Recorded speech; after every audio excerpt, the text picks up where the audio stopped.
ఇవాళ మనం మాట్లాడబోతున్న topic news లో కనిపించదు, డిబేట్ లో లౌడ్ గా వినిపించదు, బట్ సైలెంట్ గా ఇండియా ఫ్యూచర్ ని డిసైడ్ చేస్తుంది. అదే గ్రీన్లాండ్. గ్రీన్లాండ్ అనగానే పచ్చగా ఉంటుంది అనుకోకండి. 80% మంచుతో కప్పబడి ఉంటుంది. ఈ గ్రీన్లాండ్ వరల్డ్ లార్జెస్ట్ ఐస్లాండ్. ఇది ఆర్కిటిక్ సర్కిల్ లో ఉంటుంది. యూరోప్ కి అమెరికాకి మధ్యలో బ్రిడ్జ్ లో ఉంటుంది. వరల్డ్ మ్యాప్ లో చూస్తే west side Canada, east side Europe, north side Arctic ocean, south side Atlantic ocean ఉంటాయి. సుమారు 1000 సంవత్సరాల క్రితం నార్వేలో ఉండే ఎరిక్ ది రెడ్ అనే పర్సన్ హత్య చేయడం వలన నార్వే నుండి బయటికి పంపిస్తే అతను ఎక్కడికి వెళ్లాలో తెలియక ఈ మంచుతో కప్పబడిన ప్రాంతాన్ని చేరుకున్నాడు. ఇతను మొదట దీనిని గ్రీన్లాండ్ అని పిలవడంతో దీనికి గ్రీన్లాండ్ అనే నేమ్ వచ్చింది. సుమారు 2.1 మిలియన్ చదరపు కిలోమీటర్ల విస్తీర్ణం ఉంటుంది. ఇక్కడ జనాలు చాలా తక్కువ మంది, కేవలం 57,000 మంది మాత్రమే ఉంటారు. ఒక్క క్యాపిటల్ నూక్ లోనే 20,000 మందికి పైగా ఉంటారు. ఇది డెన్మార్క్ దేశానికి చెందిన ప్రాంతం, బట్ ఓన్ అటానమస్ టెరిటరీ, సొంత పార్లమెంట్ అండ్ ప్రధానమంత్రి ఉంటారు. ఓన్లీ రక్షణ విదేశాంగ విషయాలు మాత్రమే డెన్మార్క్ చూసుకుంటుంది. అయితే 2026 జనవరిలో అమెరికా అధ్యక్షుడు డొనాల్డ్ ట్రంప్ అమెరికా ప్రయోజనాల కోసం ఈ దీవిని కొనేయాలని పట్టుబట్టడంతో ఒక పెద్ద వివాదం మొదలైంది. డెన్మార్క్ ఈ దీవిని అమ్మడానికి ఒప్పుకోలేదు. ట్రంప్ యూరప్ వస్తువులపై 25% ట్యాక్స్ వేస్తానని బెదిరించాడు. డెన్మార్క్ యూరప్ యూనియన్ లో ఒక ముఖ్యమైన భాగం కావడంతో ఆ యూనియన్ లో జర్మనీ, ఫ్రాన్స్ వంటి దేశాలు కూడా డెన్మార్క్ వైపు నిలిచి అమెరికాను వ్యతిరేకించాయి. దీంతో గ్రీన్లాండ్ సమస్య కాస్త అమెరికా వర్సెస్ యూరప్ గా మారి ఒక పెద్ద రాజకీయ సంక్షోభానికి దారితీసింది. ఒక్క అమెరికా అనే కాదు, ప్రపంచ అగ్రరాజ్యాలు ఈ గ్రీన్లాండ్ కోసం పోటీ పడుతున్నాయి.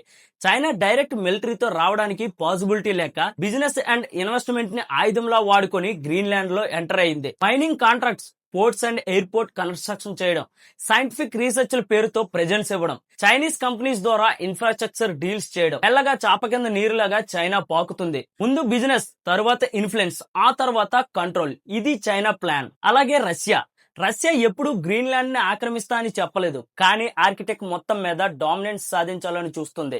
వీళ్ళు ఇద్దరు ఎక్కడ గ్రీన్లాండ్ ను కంట్రోల్లోకి తీసుకుంటారో అనే భయంతో అమెరికా ఇప్పుడు గ్రీన్లాండ్ కోసం పోటీ పడడం మొదలుపెట్టింది. ఇంతలా గ్రీన్లాండ్ లో ఏముంది అంటే, గ్లోబల్ వార్మింగ్ వల్ల ఆర్కిటిక్ మంచు కరిగి సముద్ర మార్గాలు ఓపెన్ అవుతున్నాయి. దీని వల్ల ఆసియా నుండి యూరప్ కు వెళ్లే డిస్టెన్స్ 7,000 కిలోమీటర్స్ తగ్గుతుంది. ఈ కొత్త వ్యాపార మార్గానికి గ్రీన్లాండ్ ఒక మెయిన్ గేట్ లాంటిది.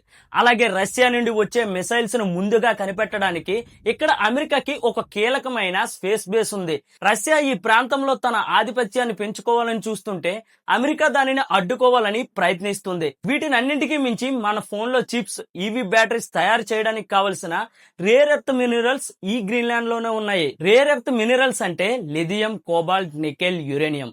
ప్రస్తుతం ఈ ఖనిజాల సరఫరాలో చైనా ప్రపంచాన్ని శాసిస్తుంది. గ్రీన్లాండ్ లో నిల్వలను దక్కించుకుని చైనా ఇంకాస్త దానిని పెంచాలని ప్రయత్నం చేస్తుంది. అలాగే అమెరికా గ్రీన్లాండ్ ను దక్కించుకుని చైనాపై ఆధారపడడం మానేయాలని చూస్తుంది. ఇప్పుడు ఇంపార్టెంట్ క్వశ్చన్ ఏంటంటే, ఈ గ్రీన్లాండ్ క్రైసిస్ వల్ల ఇండియాకి ఏం ప్రాబ్లం? డైరెక్ట్ గా వార్ లేదు, ఇండియా ఆర్కిటెక్ట్ లో లేదు. మరి డేంజర్ ఎక్కడంటే, ఇండియా మ్యానుఫ్యాక్చరింగ్ హబ్ అవ్వాలని ఎప్పటి నుంచో ఎదురు చూస్తుంది. ఈ టైంలో చైనా ఈ గ్రీన్లాండ్ గాని కంట్రోల్ తీసుకుంటే EVS, semi conductors, electronics, defence equipments ఇవన్నీ రియాక్టివ్ మినరల్స్ మీద డిపెండ్ అయి ఉంటాయి. సప్లై చైనా చేతిలో ఉంటే ఇండియాకి మ్యానుఫ్యాక్చరింగ్ హబ్ అవ్వడం ఇంపాసిబుల్. డిఫెన్స్ యాంగిల్ లో చూస్తే ఇది ఇంకా డేంజర్. ఫ్యూచర్ వార్స్ సోల్జర్స్ తో కాదు, డ్రోన్స్ తో, శాటిలైట్స్ తో, మిసైల్స్, సైబర్ సిస్టమ్స్ తో అని ప్రీవియస్ వీడియోలో మాట్లాడుకున్నాం. ఇవన్నీ రేర్ మినరల్స్ లేకుండా పనిచేయవు. సప్లైస్ బ్లాక్ అయితే ఇండియా డిఫెన్స్ ప్రొడక్షన్ లో అవుతుంది.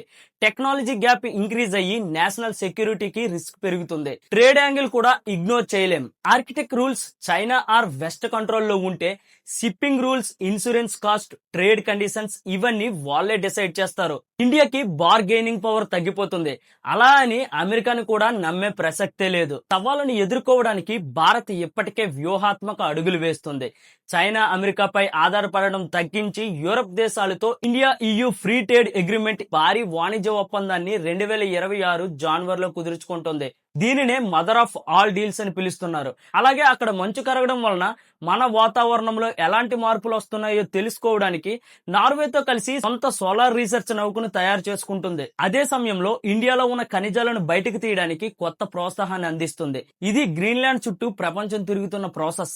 ఇలాంటి ఇన్ఫర్మేటివ్ జియో పొలిటికల్ వీడియోస్ కోసం మన ఛానల్ ని సబ్స్క్రైబ్ చేసుకోండి. మీకు ఈ వీడియో ఇన్ఫర్మేటివ్ గా అనిపిస్తే ఒక లైక్ చేయడం మాత్రం మర్చిపోవద్దు.